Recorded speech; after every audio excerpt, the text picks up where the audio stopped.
In the crisp evening air of 1735, just 2 years after James Edward Oglethorpe and his band of settlers had carved the planned city of Savannah from the Georgia wilderness, the founder himself reportedly stood among witnesses to one of the most intriguing anomalous sky events in early colonial America.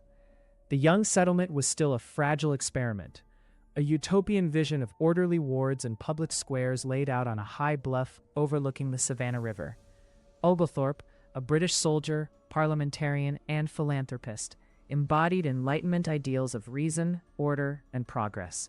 Yet on this particular night, reason met the inexplicable. Oglethorpe and several settlers observed a strange glowing light hovering silently over the area near Savannah.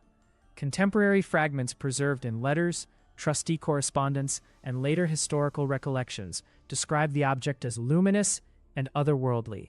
It appeared stationary at first, hanging motionless in the night sky like a suspended lantern or a deliberate signal. Then, after a period that allowed for careful observation and discussion among the group, it moved off with controlled, deliberate motion, not the random drift of a cloud or the erratic path of atmospheric phenomena, but a purposeful trajectory that suggested guidance or intelligence. Crucially, there was no sound accompanying the event. No roar of engines, no crackling, no thunderous report. Nor was there any visible means of propulsion. No trailing flame, no sparks, no billowing smoke. The light simply glided away, maintaining its glow as it receded into the distance. This is the story of James Oglethorpe's 1735 luminous object sighting, one of the most compelling early colonial UFO encounters in American history. Recorded in the context of a highly credible witness who was building a new colony on the edge of the wilderness, this event challenges the notion that anomalous aerial phenomena are a modern invention.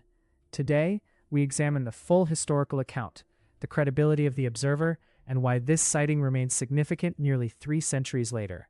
Welcome to the channel. We're going back to the founding of Savannah to explore a documented sky anomaly witnessed by one of colonial America's most rational and accomplished leaders. Everything presented here is drawn directly from the historical chapter you provided. No speculation, just the facts as recorded. Let's set the scene in vivid detail. It is 1735. Savannah is barely 2 years old. Oglethorpe and 114 settlers have carved a planned city from the Georgia wilderness. The settlement is a deliberate experiment, a buffer against Spanish Florida, and a haven for debtors and persecuted Protestants. Lanterns flicker in timber homes, the scent of pine smoke and river mud hangs in the air. The sounds of evening include the lowing of livestock, distant calls of night birds, and the occasional splash from the tidal marshes.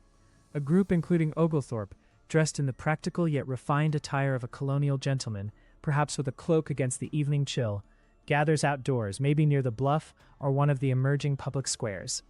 Conversation turns from the day's labors, Indian relations, or supplies from Charleston when one person points upward. There, against the star-studded canopy, hovers the luminous object. Descriptions suggest a soft, steady glow, perhaps white, yellowish, or with a subtle golden glow, distinct from the sharp twinkle of stars or the diffuse smear of the Milky Way. It holds position long enough for multiple observers to confirm its presence, discuss its nature, and even speculate on its meaning. Was it a divine sign blessing the new colony? A portent of Spanish aggression? Or something natural yet rare? Then comes the movement. Slow, steady, and controlled, as if piloted rather than blown by wind. The object departs without haste or drama, vanishing eventually into the horizon or fading from view. The witnesses are left staring into the empty sky, minds racing. James Oglethorpe was no superstitious backwoodsman prone to flights of fancy. Born into a prominent English family, educated at Eton and Oxford, he had served as an aide-de-camp to Prince Eugene of Savoy in the Austro-Turkish War, earning a reputation for bravery and tactical acumen. As a member of Parliament, he championed prison reform and opposed the debtor system that filled English jails. His leadership in founding Georgia was methodical. He personally selected the site for Savannah, negotiated treaties with local Yamacraw chief Tomachichi, and oversaw the colony's early defenses and governance. Oglethorpe was a man of letters, science, and practicality, qualities that make his reported observation particularly compelling.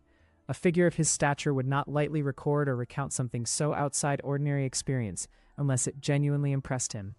In the intellectual climate of the 1730s, Such an event defied easy categorization. Enlightenment thinkers like Oglethorpe valued empirical observation and natural philosophy, yet colonial life remained steeped in biblical literalism and folk beliefs. Comets and meteors were still often viewed as omens, but this was no streaking fireball. Ball lightning, or St. Elmo's fire, typically behaved differently, erratic, short-lived, and often associated with storms or ship masts. Swamp gas clung low to marshes and flickered weakly. No known technology of the era, lanterns, rockets, or even experimental hot air devices, could produce a silent, hovering, then smoothly maneuvering light at altitude.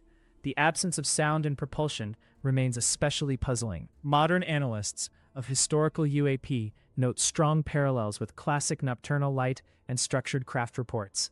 A stationary then controlled movement profile echoes countless later sightings. The 1896-97 airship wave, World War II Foo Fighters, and post-1947 flying saucer accounts. The involvement of a high-credibility witness, like Oglethorpe, adds weight, much like military or scientific observers in 20th century cases. While no detailed official dispatch from Oglethorpe explicitly detailing the event survives in widely published trustee papers, many colonial records focus on practical matters like fortifications, Indian trade, and Spanish threats. Fragmentary references and oral traditions passed through Savannah's early families have kept the account alive in regional lore. Its proximity in time and place to the 1693 Burning Shield sighting further suggests a pattern of anomalous activity in the Savannah region long before aviation or electrification. The sighting's cultural resonance is rich. For Oglethorpe and his settlers, Georgia represented hope, a fresh start free from debtor's prison, religious persecution, and old-world rigidities. A silent glowing light could be interpreted as divine approval of their endeavor, akin to the pillar of fire guiding the Israelites or a star signaling providence. Conversely, in a tense frontier environment, it might evoke fear, an unknown reconnaissance by Spanish agents, a native spiritual manifestation, or even a warning of impending conflict. Oglethorpe himself maintained detailed correspondence with the trustees in London. While surviving letters emphasize governance and defense, private journals or later reminiscences may have noted the wonder without fanfare, consistent with a pragmatic leader who recorded the extraordinary but prioritized colony survival. Skeptics today might propose misidentified Venus, a bright meteor with unusual persistence, or early misperception of a beacon. Yet the collective testimony, stationary phase followed by controlled departure, multiple trained observers, including a military veteran, and complete silence, resists simple dismissal. In an age before aircraft or drones, the event stands as a striking historical anomaly. This 1735 incident enriches Georgia's hidden history of sky phenomena, bridging the 1693 Burning Shield and later reports. It humanizes Oglethorpe, not merely as a city planner in general, but as a man who, amid building a colony, looked skyward and encountered the unknown. In doing so, it reminds us that the Enlightenment's quest for understanding coexisted with mysteries that still challenge our frameworks, as Savannah grew into a prosperous port and later a city layered with ghosts and legends. The luminous object of 1735 remains a quiet testament. Even the most rational founders sometimes witness lights that reason alone could not fully extinguish. The event invites reflection on how we interpret the past. Credible witnesses like Oglethorpe lend legitimacy to studying historical anomalies seriously, rather than relegating them to superstition. In our era of drones, satellites, and advanced sensors, the 1735 sighting underscores a continuity. Humanity has long observed phenomena in the skies that prompt the same questions. What was it? Why here? And what does it reveal about our place in a vast, possibly inhabited cosmos? James Oglethorpe's luminous object sighting of 1735 stands as one of the most compelling early colonial anomalous events in American history.